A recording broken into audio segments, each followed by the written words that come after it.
아멘. 주시기를 기뻐하심이란 제목으로 우리 잠깐 말씀을 생각하기를 원합니다. 요즘 우리나라 물가가 우리 추석을 세시면서 장을 좀 보고 그러시면서 최대로 정말 물가가 높은 것 같다, 이런 말씀들을 혹시 하시지 않습니까? 정말 만 원짜리 하나는 이제는 돈도 아닌 것처럼 그렇게 여겨질 정도로 물가가 너무 오르고, 또 환율은 또 오르고 이래서 참 돈 가치가 점점 떨어져 가고 있습니다. 이 힘든 상황이죠. 그러다 보니까 불안해요. 특별히 우리 어르신들은 험한 인생을 살아오셔서 또 그러려니, 그리고 또 지나가리라, 이 또한 지나가리라 이렇게 할 수 있지만, 이제 얼마 인생을 살지 않은 우리 청년들, 우리 학생들은 이 불안함이 정말 자기의 삶을 막 집어삼키는 것처럼, 그래서 그냥 자포자기 하는 그런 청년들도, 학생들도 참 많이 있습니다. 우리가 아까 이야기한 대로 험한 인생을 살고 잘 견디고 이겨왔기 때문에 해줄 말도 있겠죠. 그런데 그것보다 정말 믿음으로 어떻게 이런 어려움들을 견디고 이겨나가야 될지 가르쳐 주어야 되지 않을까요?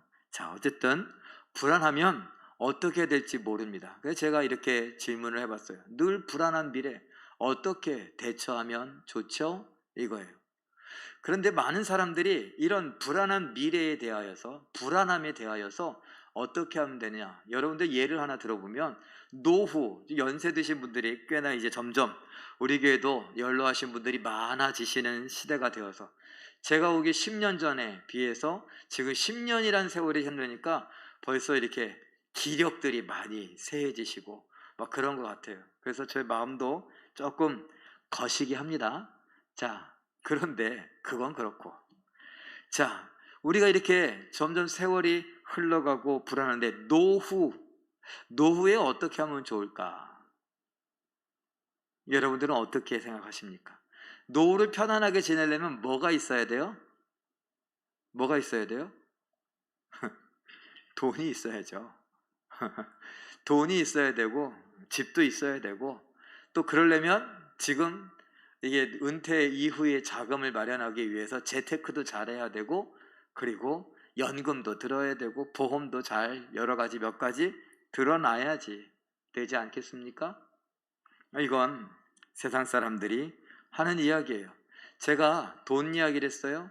그리고 좀 더 이렇게 가져놔야 나중에 아이들도 다 컸다고, 이제 내가 나이 들었다고 나를 괄시하지 않고, 내가 돈이라도 쥐고 있어야 저것들이 용돈 때문이라도 오지, 이렇게 생각하실 수 있는데, 맥스 루케이도라고 하는 목사님이 이런 글을 썼습니다. 한번 읽어볼까요? 시작. 부를 축적하는 건 두려움에 맞서기 위해 인간이 동원하는 가장 흔한 방식입니다. 일자리를 잃어버리면 어찌할까? 건강이 나빠지면 어떡하나? 퇴직한 뒤에 빈털터리가 되면 큰일인데 하는 걱정 때문에 부지런히 돈을 모읍니다.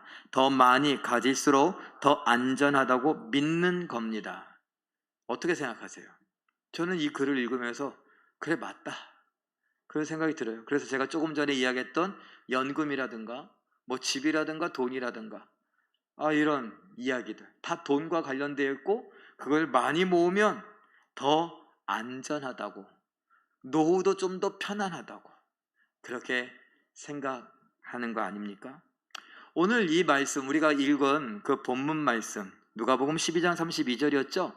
요 배경이 뭐냐라는 거예요.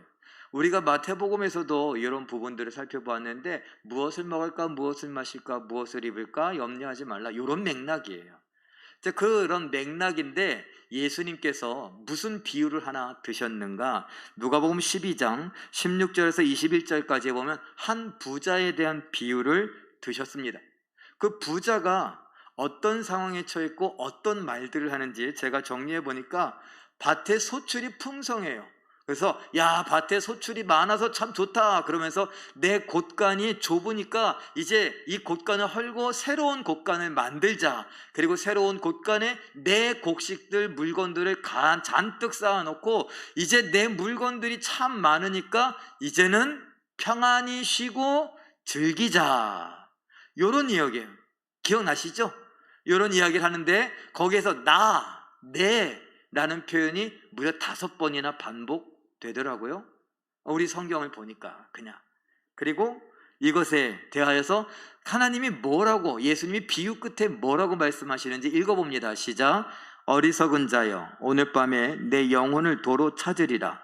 그러면 내 준비한 것이 누구 것이 되겠느냐. 아까 오전에도 그랬어요. 하나님은 가난하게도 하시고 부하게도 하시고, 그런데 이 말을 우리는 약간 변경시켜서 하나님이 나를 지금, 내가 지금 가난하니까 나를 부하게 하실 수 있는 분이다, 이렇게. 내가 지금 병이 들었으니까 나를 낫게 하실 수 있는 분이다. 내가 지금 약하니까 강하게 하실 수 있는 분이다. 내가 낮은 자리에 있으니까 나를 높이실 수 있는 분이다. 이런 식으로 생각을 한단 말이에요. 그냥 내가 가난한 상태로 있을 수도 있고 내가 아픈 상태로 있을 수도 있는데 말이에요. 우리는 교묘하게 나한테 유익한 대로 생각을 하고 말씀을 받습니다. 그 결과가 무엇이냐? 아까 얘기한 대로, 오전에 이야기한 대로 우리에게 유익해야, 우리에게 좋아야 하나님이 좋은 거예요. 내 마음대로 되어야 하나님이 계시고, 하나님이 참 좋은 분이고, 하나님은 찬양받기에 합당한 분이고, 하나님 앞에 기도해도 괜찮은 분이에요. 근데 내가 되는 일이 없으면 그게 아니라는 거, 이게 문제라고 오전에도 얘기했었죠. 지금 이 부자의 비유도 그렇습니다. 하나님께서, 야, 내가 너 오늘 밤에 네 영혼을 데려가면 너 내 거라고 하고서 내가 이제 잔뜩 모았으니까 이젠 좀 안전하겠지, 이젠 좀 편안하겠지 했는데 그거 누구 거 되겠냐? 결코 그 돈이 나를 안전하게 할 수 없다, 나를 편안하게 할 수 없다. 그냥 그거는 하나님이 허락해 주셔야 되는 건데 돈이 해준 걸로 생각해요. 그러다 보니까 하나님이 허락해 주셔야 되는 걸 돈이 허락해 줄 수 있고 돈이 제공할 수 있다고 생각하니까 돈을 우상이라고 하는 거예요. 우리는 잘 기억해야 합니다. 하나님께서 예수님의 입술을 통해 이어서 또 이렇게 말씀하시네. 누가복음 12장 22절 29절 함께 읽어봅니다. 시작. 너희 목숨을 위하여 무엇을 먹을까, 몸을 위하여 무엇을 입을까 염려하지 말라. 너희는 무엇을 먹을까, 무엇을 마실까 하여 구하지 말며 근심하지도 말라. 괄호 안에 뭐라고요? 의심하지도 말라. 근심하지도 말라라는 뜻을 보니까 의심하다라는 뜻도 있어요. 그러니까 근심하지 말라는 의심하지 말라는 거예요. 너 먹는 문제 갖고서 하나님 앞에서 염려하지도 말고 그걸 막 구하지도 말고 그걸 의심하지도 말라. 하나님이 나한테 주실 수 있을까? 이런 의심도 하지 말래요. 이 말은요, 하나님을 신뢰하래요. 의지하래요.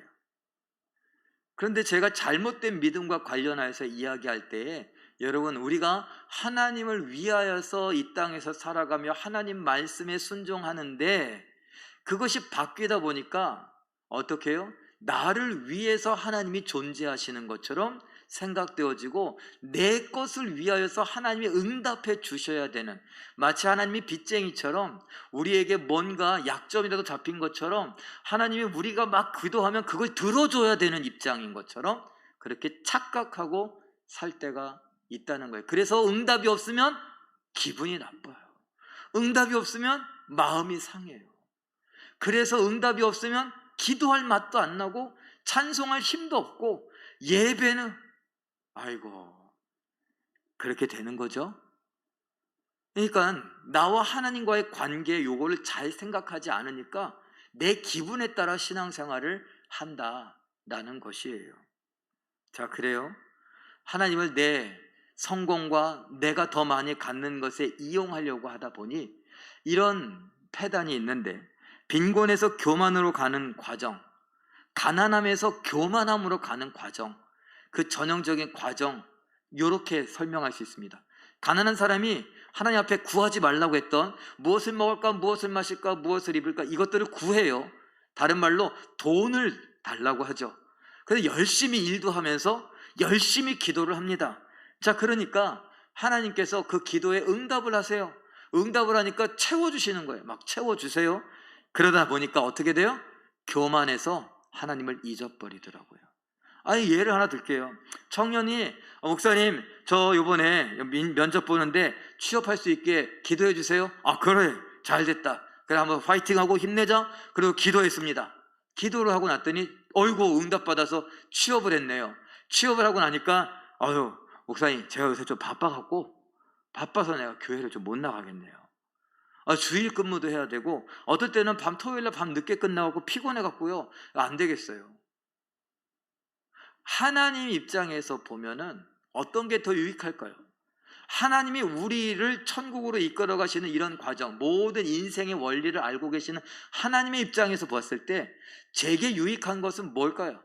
차라리 백수로 있으면서 하나님 도와주세요 그러고서 열심히 살아갈 때가 더 낫죠. 아르바이트라도 하고 뭐라도 하면서 내가 정규직이 될 수 있도록 하나님 기도에 도와주세요 막 기도하면서 열심히 살아가던 그때가 훨씬 나아요. 왜? 취업을 하고 나서 하나님 바빠서 그만. 또 다른 건요, 건강은 어때요?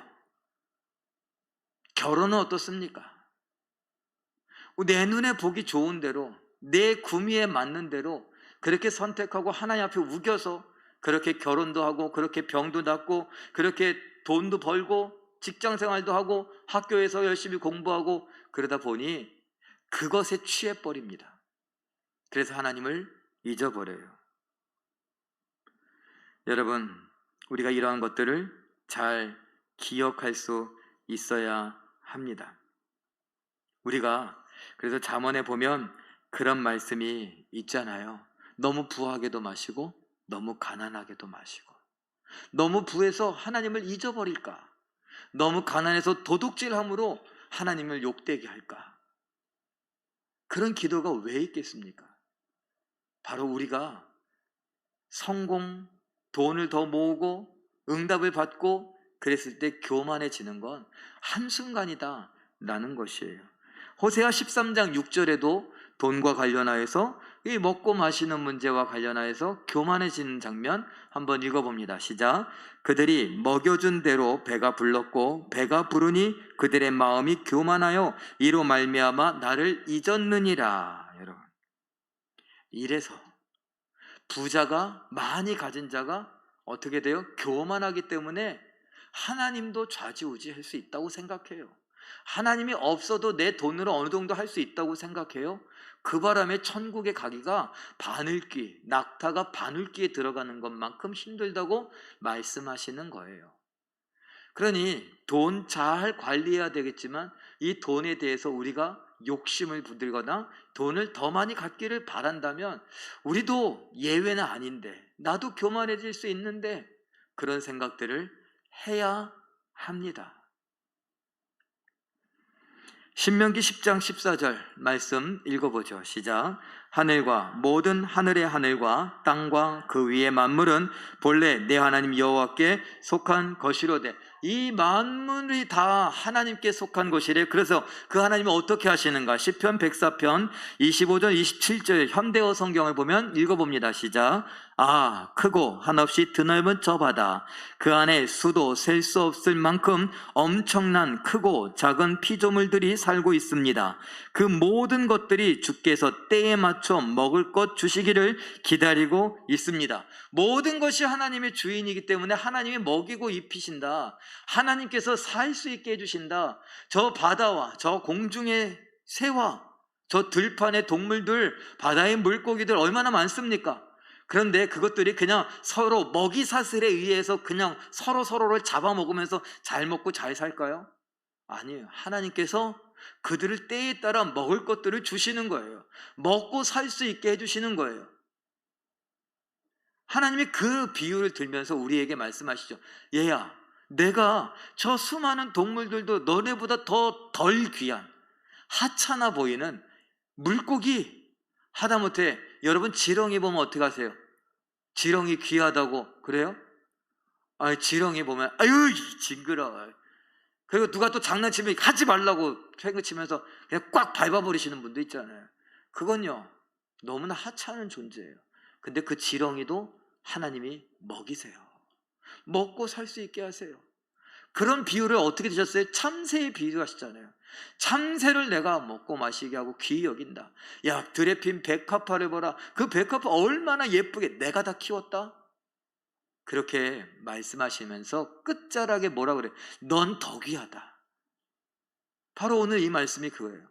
모든 세상의 모든 것들의 주인 되시는 하나님께서 그것도 야, 이거 어떻게 관리하지? 아, 요새 물가가 올라서 이거 안 되겠는데, 이런 게 아니라 그런 것들 다 때에 따라 먹을 것 달라고 하나님 앞에 마치 참새 새끼들이 빽빽빽빽 거리면서 병아리들이 막 어미 닭에게 막 달라붙는 것처럼, 어미 닭이 그 모이를 물고 와서 막 나눠줄 때처럼 입을 벌리고 받아 먹으려고 준비하고 있는데, 하나님이 배고라 죽지 않게 다 먹이신다는 거예요.